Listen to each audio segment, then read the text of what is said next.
Pas masuk ke kamarnya Bu Sari, mereka kaget sekaget-kagetnya.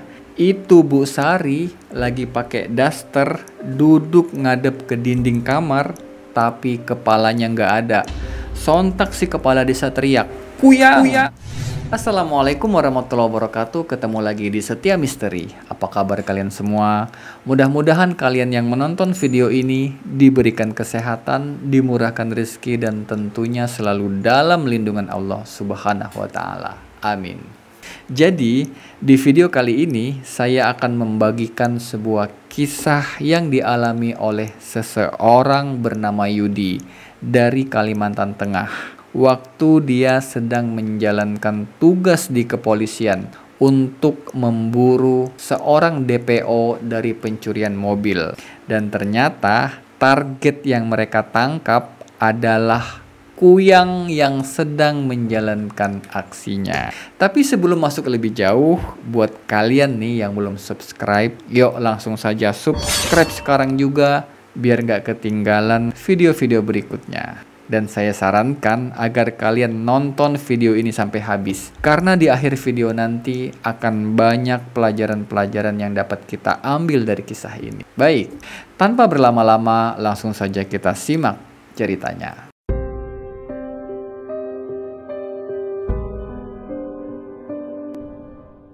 Kejadian ini bermula ketika Yudi, seorang anggota kepolisian yang sedang memburu seorang target dari kasus curanmor di wilayah Kalimantan Tengah tahun 2015 lalu.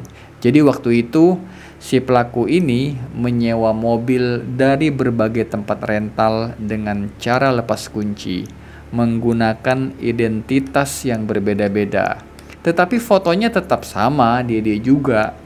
Nah, sampai waktu itu Yudi dan timnya ini mendapatkan laporan kehilangan 4 unit mobil dari beberapa tempat rentalan. Dan untungnya di setiap mobil-mobil yang disewakan tadi udah dipasangin GPS tuh.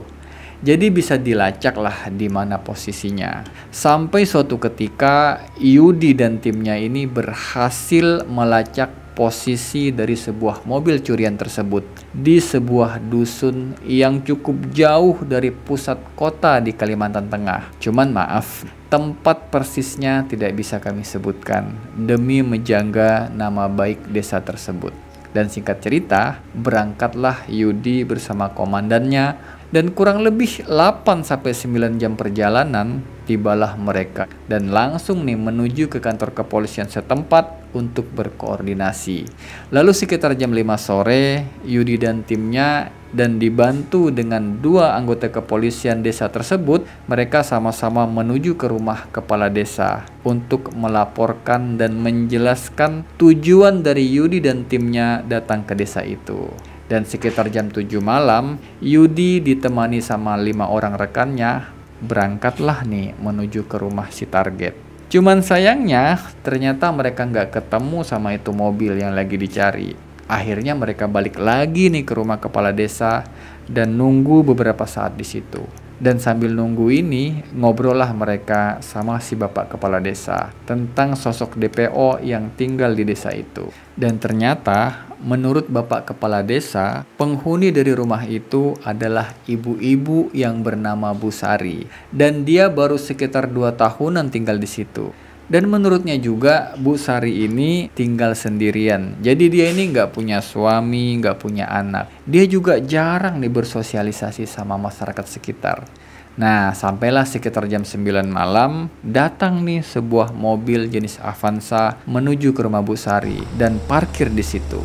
Ngelihat target ini datang dengan mobil yang lagi diincer, langsung disamperin dan diamankan sopir tadi. Sopir itu bingung dong kan? Dan untungnya dia kooperatif di situ, jadi nggak bikin gaduh. Akhirnya sopir tadi dibawa nih sama Yudi dan timnya ke rumah bapak kepala desa untuk diinterogasi. Setelah ditanya-tanya, ternyata si sopir tadi bukan pemilik asli mobil itu. Dia cuman disuruh belanja kebutuhan hari-hari sama Bu Sari. Jadi Bu Sari ini ternyata pemilik asli dari mobil Avanza tadi yang tinggal di rumah itu. Tapi ya namanya polisi gitu kan, nggak langsung percaya gitu aja. Ditanya lagi nih si sopir tadi, kalau memang bukan kamu pemiliknya, kenapa itu kunci mobil kamu yang pegang gitu kan? Nah, sopir itu menjawab, saya cuma dititipin sama Bu Sari. Kata dia tadi udah ngomong, kalau udah pulang nanti mobilnya parkirin aja di halaman. Terus kuncinya bawa aja dulu. Besok pagi baru dibalikin. Oke lah, kata Yudi sama timnya. Nah, menurut informasi dari si sopir tadi, Bu Sari ini ada di dalam rumah. Dia memang jarang keluar rumah. Cuman kalau udah pergi, biasanya itu jauh. Dan kalau memang bapak-bapak ada keperluan penting, coba aja dipanggil, diketok. Akhirnya sekitar jam 11 malam, didatenginlah nih rumah Bu Sari sama timnya Yudi. Sambil didampingi sama bapak kepala desa. Setelah diketok-ketok, dipanggil-panggil, nggak ada jawaban sama sekali dari dalam rumah. Oh ya, sedikit gambaran nih tentang situasi rumahnya Bu Sari. Jadi rumahnya itu khas rumah tradisional Kalimantan, rumah panggung gitu, terbuat dari kayu. Terus penerangannya pun masih pakai lampu minyak. Karena di desa itu tahun 2015 masih mengandalkan genset. Dan di jam-jam tertentu itu listriknya bakal mati karena gantian dengan tempat lain. Nah, lanjut lagi nih, karena dipanggil-panggil nggak ada jawaban, diintip lah nih sama Yudi sama timnya. Nah, mereka ngeliat nih dari celah-celah ventilasi itu tampak gelap, cuman ada lampu minyak nih, nggak kelihatan tapi ada aktivitas orang di ruang tengahnya. Akhirnya atas izin dari kepala desa, mereka mutusin untuk mendobrak pintu rumahnya Bu Sari. Nah, karena memang rumahnya terbuat dari kayu, jadi didorong dikit aja, udah kebuka itu pintu. Lalu masuklah mereka nih, dan mulai nih menuju kamarnya Bu Sari. Cuman pas ngeliat ke kamarnya Bu Sari, mereka kaget-kagetnya. Dan lu mau tahu kenapa? Di situ mereka ngeliat Bu Sari lagi pakai daster, duduk menghadap ke dinding kamar, tapi nggak ada kepalanya. Sontak si kepala desa langsung lemes di situ, mau pingsan. Dia sambil teriak dan ngomong, "Kuyang, Kuyang, ini Kuyang." Yudi dan timnya pun ikut kaget dan bingung di situ. Gimana ini? Masa barang buktinya Kuyang gitu kan? Akhirnya atas saran dari komandannya Yudi, mereka disuruh mindain itu tubuh Bu Sari dari kamarnya ke dalam mobil dan ditaruh nih di kursi tengah mobil sambil dihadapin ke arah cermin, dan semua kaca jendela ditutup rapat.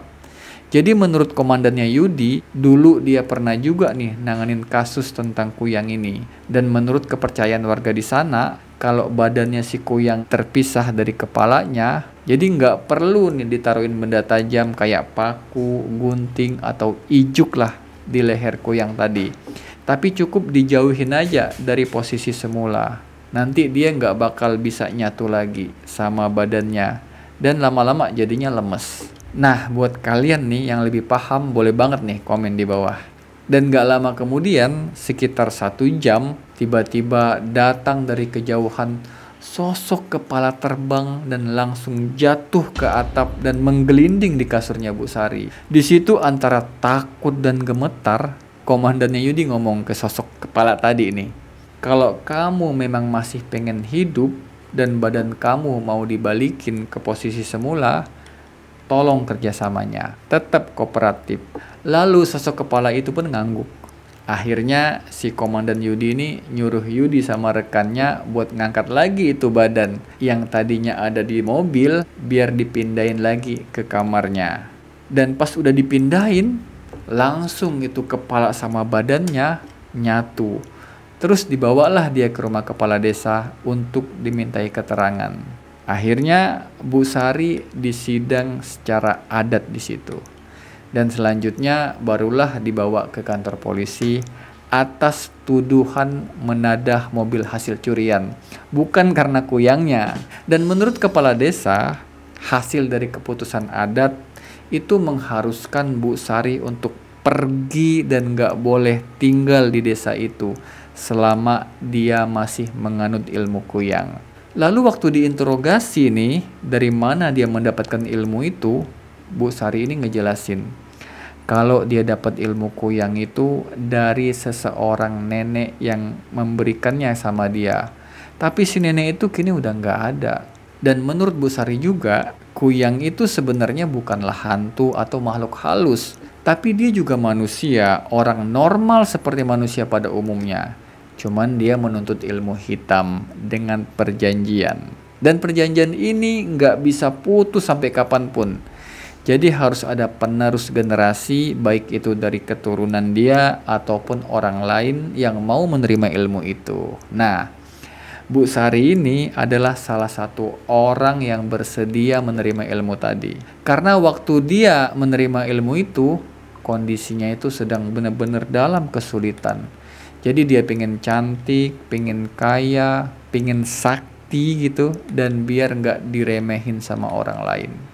Nah, akhirnya dia rela mengambil jalan pintas dan menerima tawaran menerima ilmu kuyang itu dengan cara menerima sebuah minyak yang namanya minyak kawiyang atau minyak kuyang dan bacaan-bacaan yang udah diajarkan sama si nenek tadi.